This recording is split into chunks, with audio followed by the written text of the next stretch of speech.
Welcome everyone to another thoughts video. My objective moving forward with my thoughts videos will be for me to express my thoughts on a certain topic, and hopefully it could spark up some thoughts from you guys who watch this video. So enough intro, let's get straight into it.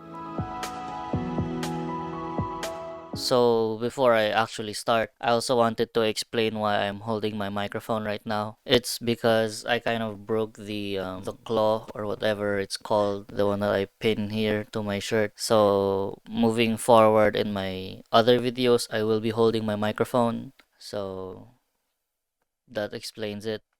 I originally planned on naming this video as "Do you think you are a good person?" But the more I thought about it, making my script and all, I changed it to the Superman complex. And you will find out why I chose to name it this way later on in the video. So the question I'll be discussing today is, as I've said, do you think you're a good person? This question is very hard to answer because it's kind of hard to gauge yourself.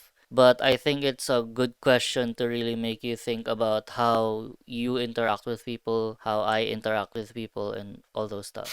So, personally, I think I am a good person. I know I sound kind of boastful saying this about myself, which is kind of why I hesitated to make this video in the first place. But I'm not making this video to raise myself up or to brag about all the things I've done. But unfortunately, that's going to be majority of this video. So, that's that. And the reason for that is because I kind of wanted to appreciate myself, like pat myself on the back saying, hey, you did a good job for doing all these things, etc., etc., etc. Self love, right? We all need it. And I hope you guys learn to appreciate yourselves as well after thinking about this question for yourself. Now, allow me to explain myself. If you guys have seen me around my friends, maybe if you guys have watched like my gaming videos with my friends, you guys can tell that I'm completely different. I'm probably louder than usual. I'm more active, more hyper, all those stuff. I'm very unhinged. Things that you would not expect from me based off of these kind of videos that I usually make. Now, I'm not saying I'm acting like a different person for the camera, and believe me, I want to avoid that as much as possible, which is why I want to upload videos of me playing games. That way, you guys can see another side of me, you guys can see a different side of me, and be the judge for yourself.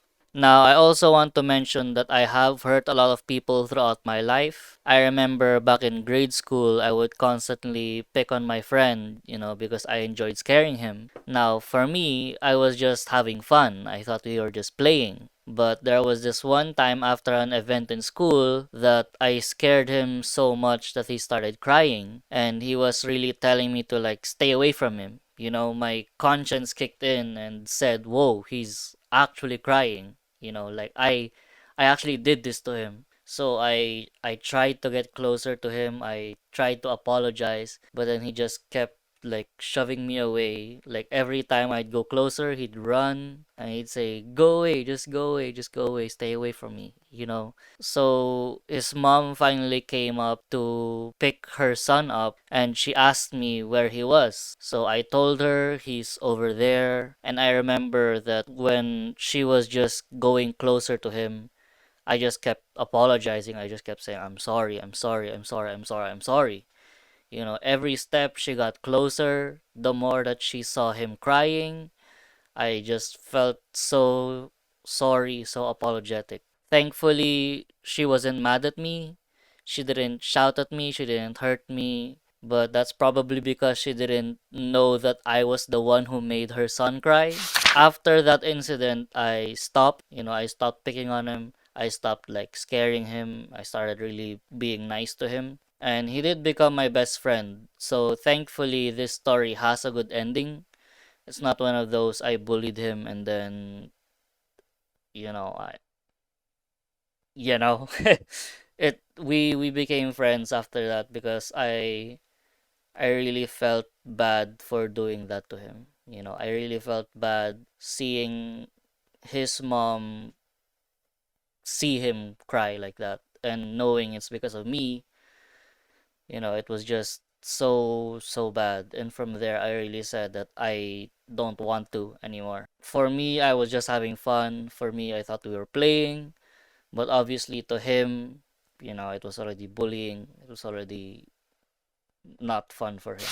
So I also developed the Superman complex during those grade school years because our class had the culture of having a family, and I was the second oldest in our class. So I was the kuya, or the older brother of a lot of people. So people from levels below me, people who were from the other sections that were younger than me, even like just a few months, maybe a few days, they would still call me kuya, and they'd always come to me for help and all that stuff. And I enjoyed helping others. I enjoyed being that reliable person that people could approach. The Superman complex, for those of you who don't know, is the feeling of wanting to help people despite already having a lot on your plate. The feeling of wanting to help people even though they don't need your help. I'm sure there are other explanations out there, and I'm sure Google even says the Superman complex is a negative thing where you view people as incapable of doing something, so you step up and you do it yourself. But that's not how I want to explain it in this video. This is how I would explain it. It's just the feeling that, oh, I need to help this person. I already have a lot of stuff to do, but sure, I'll help them anyway. That's how I would explain the Superman complex.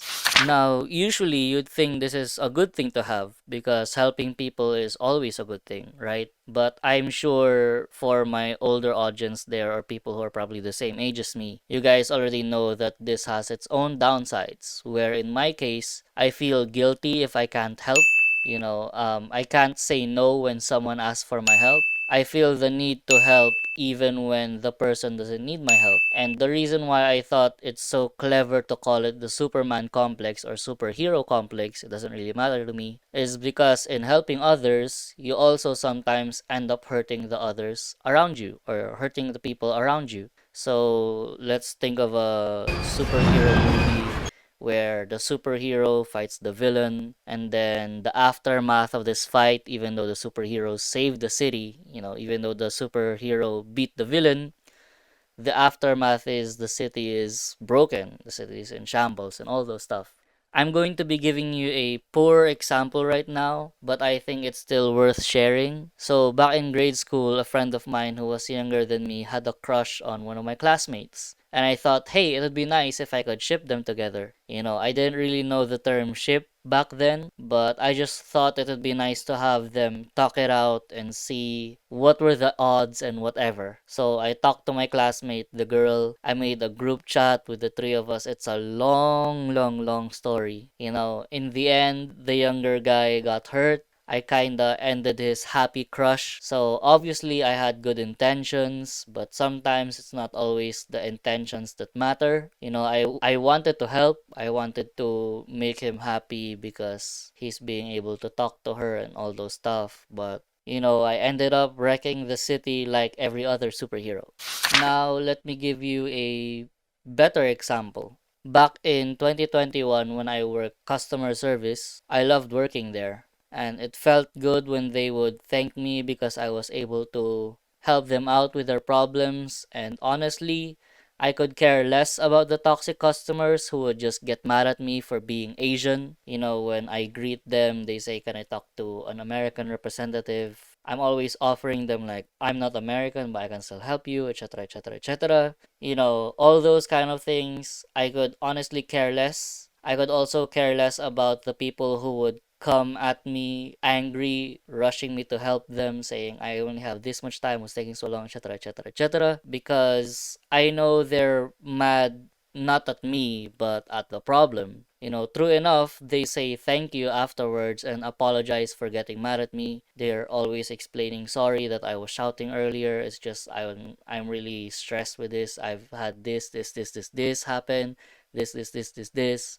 All those stuff. But what was very difficult for me was when customers would be calling saying their bill was so high, asking if I could do anything to help lower it down, maybe give them a discount, maybe take down some payments, stuff like that. And a lot of people lost their jobs due to COVID, and it was hard for them to get by. it was hard for me to hear the customers cry. You could say it was all an act to get me to lower their bill, to give them credit or whatever. And if it was, then well, it worked. My manager often told me multiple times that, hey, you can't just keep on giving the customer credit just because they ask you to. You can't just keep giving them credit because they're crying, because they're having problems and all those stuff, because what will happen to the business if we keep on giving away money? So my manager also told me, I know you want to help, but there are other ways to help the customer. My intentions to help the customer ended up hurting the company. It ended up hurting the business, which is why I left. It's a very stupid reason, and that's kind of why I never told people the reason why I resigned from customer service. Because would people really believe I left because I felt pity for the customers and I couldn't handle the guilt of not being able to help them? I highly doubt that they would believe me.